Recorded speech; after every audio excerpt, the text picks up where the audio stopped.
You know, I think the moment Rondo got locked up, I think that's the moment everything changed for 600, in my opinion. I think Rondo was the key to the success out the hood, because in my opinion, 600 supposed to be the biggest shit ever popping out of Chicago. These guys helped invent the drill culture, whether you want to believe it or not. I believe LACapone death was real strong. It was instrumental. I believe he was a head figure, in my opinion, when it comes to the music shit.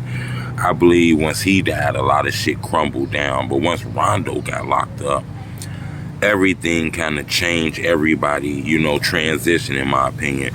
I think Rondo death is clearly the reason 600 didn't go as far as it should have went, in my opinion, because the light kind of left once Rondo, you know, got locked up. I think Rondo clearly would have pushed over Edai. I think Edai didn't get a chance to show his whole quartet of music, in my opinion. Everything really came from underneath the tree, you know, that he planted in that ground. Everybody else really sees the Edai.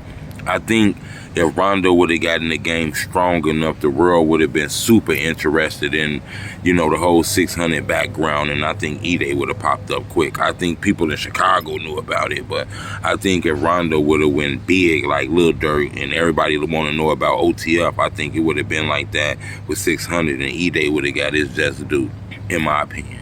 I think Edai would have been real huge if Rondo was still alive to bring the limelight to 600. That's in my opinion. It's other things though that's linked to Rondo. Number 9, in my opinion, I believe Rondo would be a superstar, and I believe 600 will be real big. I think D Rose is another guy, in my opinion, that I think would have benefited. I think if Rondo would have stayed buzzing by that time, D Rose would have really jumped into this rap game. He had the image, the background. He was like King Von before it was a King Von. He was the guy that everybody was rapping and shouting out in the songs. Von shouting them out, Dirk shouting them out, Chief shouting them out, everybody shouting them out.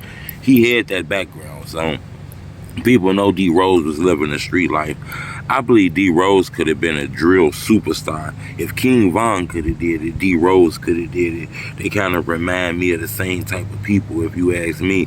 I just think, you know, the cameras kind of left 600 real fast, you know. I think now 600 still eating, but just as like solo artists. You got like Breezy doing this thing and Memo doing this thing. But I think as far as a whole, they group name ain't as strong as it should be, and I think these guys are some of the founding fathers. I think a lot of that had to do with Rondo, in my opinion. I think he was the guy who the real Last Stone, Dirk fucked with him, Meek Mill's fucking with him, French Montana. I believe the cameras would have latched on and realized that they had a part in the culture.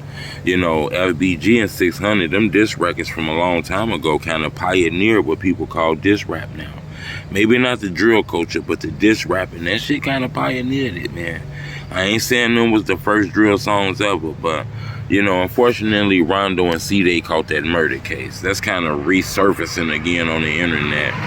I told you when I looked into the paperwork, Rondo and C-Day were both identified, you know, by people, you know what I'm saying? Even some of they people identified them in lineup, said that they were there at the crime scene, all kind of shit. So I think, you know, for this appeal that people saying they gonna get, I think, you know, they gonna have to have way more information than they had when they got locked up to overturn this, you know.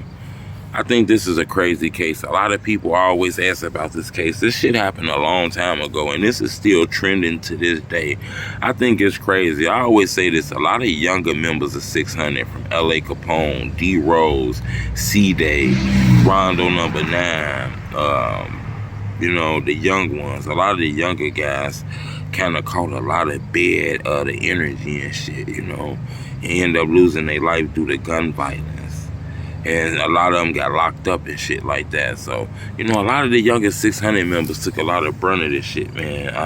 I find that crazy. But in my opinion, I believe 600 would have been one of the, like, the Chicago locks. I think they could have did it. If Dirk got a deal, Chief Keef got a deal, G Herbo got a deal, I think Edai.